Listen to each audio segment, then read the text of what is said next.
Finally, a school board has admitted that they're engaging in racist training fully supported by the Ministry of Education and the Ontario Human Rights Commission. For me, it's been a dramatic week following the release of my article exposing anti-white training coming directly from the Waterloo District School Board. While I'm glad that the board did take responsibility for the training, I'm left with many questions following their muddled and contradictory media messaging. Apparently my article lacked context, but did it? I'm Melanie Bennet. This is Disrupted.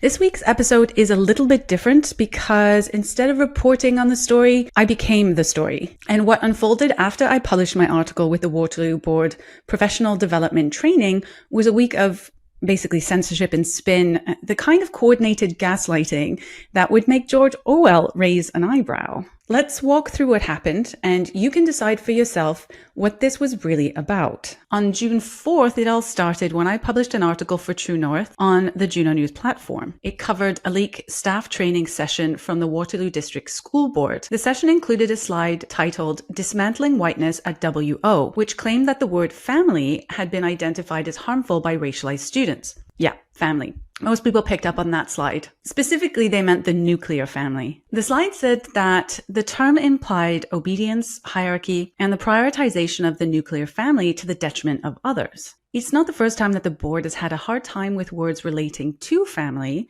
So here's a little clip of a board meeting where trustees are discussing in May 2025 which words they should use around family to be more inclusive. When I did the OPSPA training, in one of the modules, it says the term parent is used in this module to represent parents, guardians, caregivers, and all with an interest in a child's education. Family is used to embrace the diversity of parental and extended family structures in Ontario homes, including other adults who are caregivers and play an important role in a child's life. And so I can see that the ministry has a totally different idea of parent, caregiver.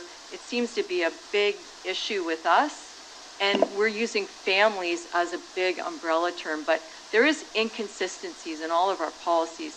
I suspect it's because if it's ministry, if the ministry is giving us a policy, we're using the word parent, but when we use it, we're using the word family. So I just wanted to point that out, and then who knows, maybe in the future we'll all kind of get on the same page, but it just looks really awkward.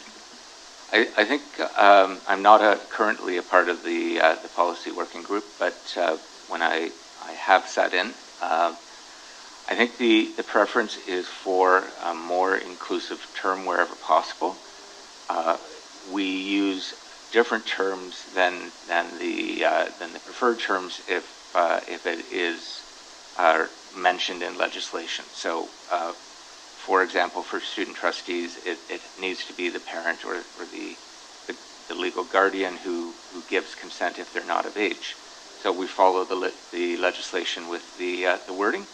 But if we're not bound by legislation, we can and should use the more inclusive language. Parents are included in families, but so are other forms of families. My article went viral. It really did strike a nerve with people. And the school board, which ignored my requests for comment before publication, suddenly had something to say, but not to me, of course. On June 6th, the Waterloo Board issued a public statement claiming that my article lacked context. But here's the thing. I did actually ask for context 3 times to date. I gave them every opportunity to clarify or to explain or even to refute the core of my argument made in the article. But they didn't, not until the blowback started. Meanwhile, I posted the entire slide deck that I had received from my leak on my X account. Receipts are kind of my thing. It's what I'm known for. While all this was happening, I'd actually posted the entire slide deck on my X account. It's still a pinned post. They're not there anymore, which we'll get to, but if you want to see the slides, it is currently posted on my Substack. My article was published on a Wednesday, and by the weekend, both my post and the article had received hundreds of thousands of views internationally. The article was taking off, obviously. People were sharing the full slides and discussing the training for what it was. It's a textbook example of critical race theory applied to K-12 education. And on June 9th, on the Monday, I followed up again with the board, copying every trustee in my email. And that's when things got weird. That morning, my X account was suspended. The profile right now is visible. You can see the pin post and everything, but the replies are gone. If you click on the comments, my replies are all gone, and so are all the slides. No warning,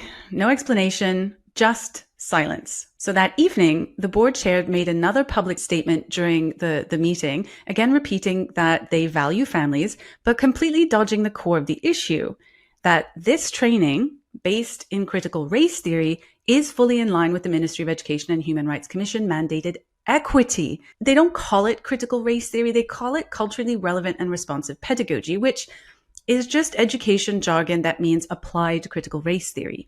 This is important. Because while they ignore the core point in my article, they admit the material is in fact theirs. And if the material is in line with the principles of critical race theory, then disrupting whiteness does in fact require disrupting the nuclear family for equity. In a nutshell, the nuclear family is a white cultural norm. And in their view, therefore a dominant cultural norm. And dominant cultural norms are said to be oppressive forces that subjugate anyone outside that norm. So any dominant, oppressive force must be disrupted and dismantled. Am I wrong? I'd love to have that conversation, but don't take my word for it. Here's Waterloo Board trustee Cindy Watson asking about critical race theory at the board in 2022. I have a notice of motion that both trustee Ramsey and I worked on together. I'm going to be moving it and he'll second it. So I'll just start with, whereas parents fully support equity and inclusion, but have concerns that the critical race theory and or the theory of white privilege are being drawn on to develop anti-racist lesson plans that are being used in WRDSP schools, and that staff also provide recommendations that will help support children if they internalize guilt and shame, and solutions that will prevent a possible stigma and or bias that could affect the school climate, and that parents be provided supplemental material on the theory of white privilege before their students are taught white privilege, and that a letter be written to the Minister of Education about parental concerns regarding CRT and or the theory of white privilege that are being taught to their children. On June 10th, the Director of Education, Scott Miller, appeared on the Mike Farwell Show, a radio show on City News. Sure, and I think what I'd like to start with, Mike, is just one is certainly families, parents, caregivers are partners in education. And in my career, which is spanning close to 30 years now, that has just always been the case. So I first, how this was received, want to apologize to community, and if how they received it, and certainly the context that they received it within. I think those are important things just to start with, and have always appreciated the feedback, the engagement, and the support of our many families and parents and caregivers.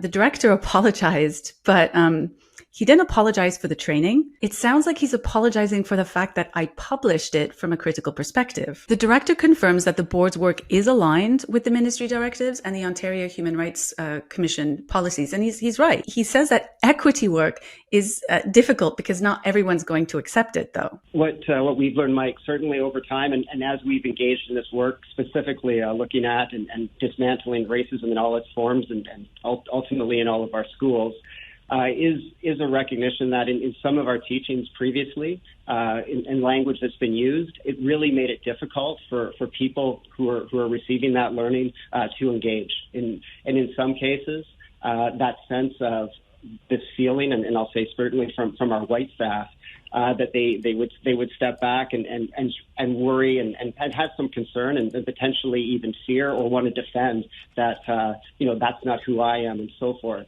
So what we really strive to do is, as we have looked at our professional learning, how we're engaging in any of our anti-racism work, is how are we providing opportunities that allow people to make a connection, that allow our staff to engage in conversation that will allow them to see a different perspective, to see a different way, while at the same time really being learners and really trying to take that emotion away in some cases, because people who enter those learning spaces with high emotion really aren't in a place to learn. And we recognize that some of the language that people will hear whenever we're talking about racism, and that it will be something that does allow for high emotion. And so how we've shifted our work in that we're trying to find different ways to allow people to come into that conversation, while at the same time recognizing the need and the urgency to make changes to some of our systems so all of our students can truly be successful and achieve at their highest level. So that's the message. The problem isn't the ideology. The problem is you. I invited the director to come onto this show, onto Disrupted, but I haven't heard anything. The same thing with the Mike Farwell show. I reached out, no response. On June 11th, the board chair, Meredith Radlin, appeared on CBC Radio for an interview. What do you think then needs to happen now going forward to make sure these kinds of rumors, don't get out of hand like this? It's very hard to answer that, Craig, because right now we live in a society where media communication is instantaneous, where people have access to all to information and are free to disseminate it as they want to. A rumor, really? Because why did the board, including Redlin, admit multiple times that the slides were real? So which is it? Is it real but misleading? Is it fake but real? Or is it just inconvenient? Is it that my criticism of critical race theory in education is real, or is it fake?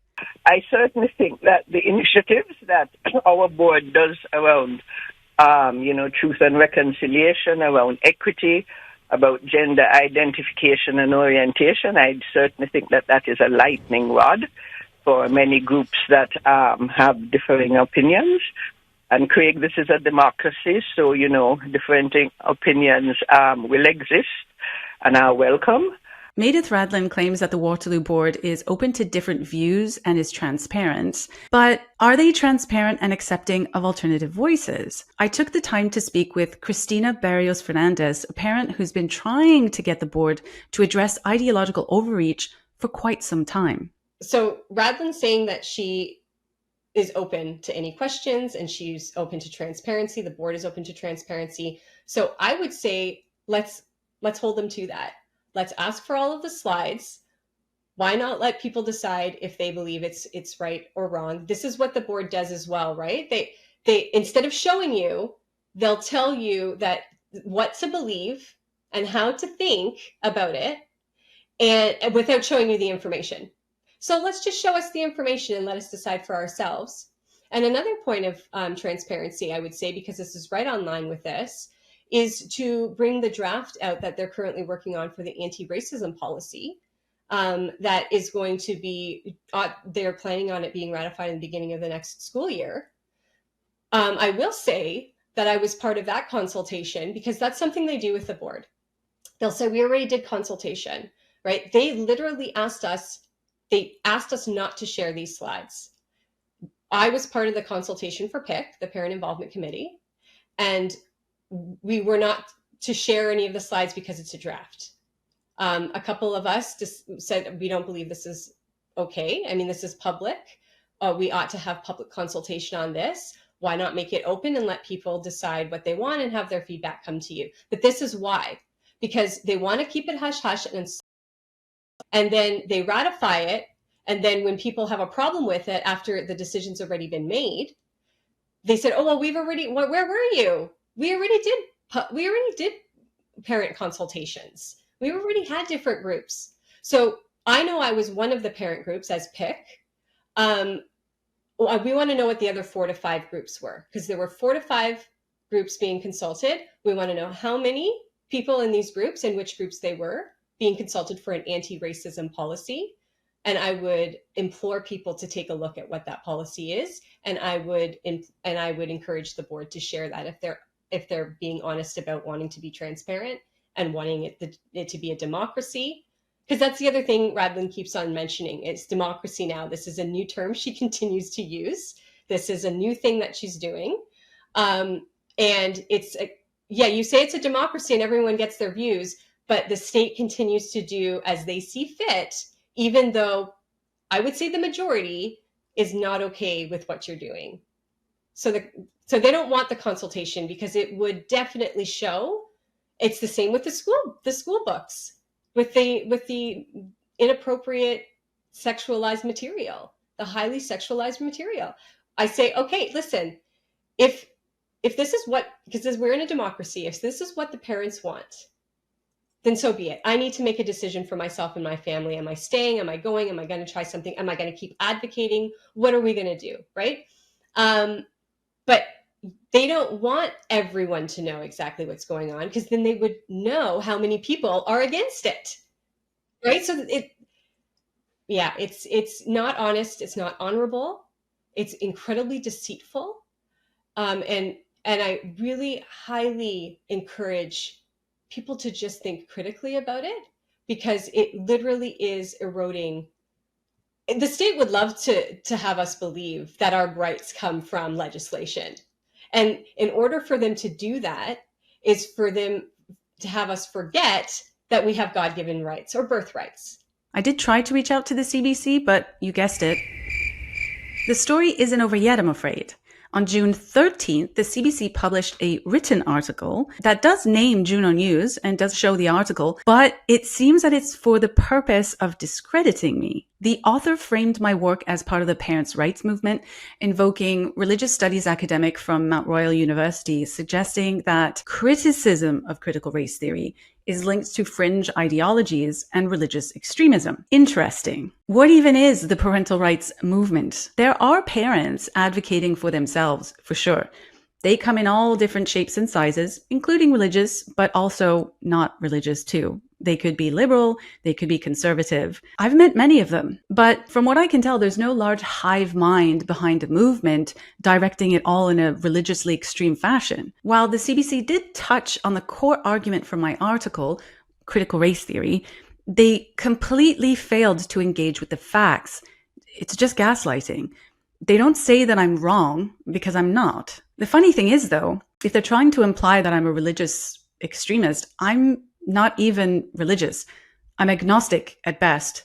I'm just a nerdy, vanilla liberal from 20 years ago. Apparently, now that makes me part of a dangerous network of religious extremists. Oh, and by the way, I'm always ready and willing to provide context about my work to the Waterloo Board and to journalists covering my story. Just saying. Okay, let's take a pause here. We've seen the board issue statements. We've seen the director go on City News Radio. We've seen the chair speak to the CBC. We've seen journalists write stories about me. We've seen academics provide analysis about me, and none of them have responded to me. None of them have responded to my requests for comment. So I'm curious, how many views are the legacy media getting these days? I heard the numbers aren't great. So when the CBC quotes academics saying that my work is intended to cause moral panic, maybe they should be asking themselves why their own audience is turning to independent journalists like me in the first place. Could it be because we're actually showing people what's going on? Could it be that we're asking critical questions and not the critical theory kind? We're not acting as PR for progressive politicians and bureaucrats. So let me be clear. Every institution has a bias, and True North and Juno have a small c conservative bias, and that's okay. But when the school boards, unions, journalists all echo the same script, they deny, they reframe, they smear their sources, and hide behind vague platitudes about equity and inclusion, that's not journalism. In my mind, that's narrative control. So when voices critical of the establishment are censored and flagged and deplatformed just for gaining traction, it's fair to ask, did someone behind the scenes make the call? Did the Waterloo District School Board, a publicly accountable institution, participate in having legitimate journalistic material removed from public discourse? Despite claiming to support transparency, the board hasn't answered basic questions about how this training aligns with critical race theory. They haven't proactively released the material, nor have they explained who created or delivered the training. And they haven't once engaged with the journalist who reported the story. Me. Why not? Perhaps if they acknowledge the facts, they might have to defend the ideology. And if they defend the ideology, That means admitting that, yeah, the training does in fact frame the nuclear family as a product of a destructive hegemonic force that must be dismantled. And instead of engaging in good faith with their critics, they just deflect. Instead of transparency, we're obviously getting spin. And instead of addressing the meat of the criticism, they just go to friendly media, who repeat the script and add a few academics to give it an air of credibility. We've seen this before. We know how it goes. It's not happening, except it is happening, and it's a good thing. And maybe finally we're going to hear, well, if you don't go along with it, you're a bigot. So that's it from me for this week. Thank you very much for watching. And if you want to understand how deeply embedded critical race theory is in education, among other issues, just go check out my articles published on Juno News. And if you have stories from your province, I'd love to hear from you. Oh, and if you value this kind of investigative journalism, please consider supporting True North and Juno News. For True North, I'm Melanie Bennet.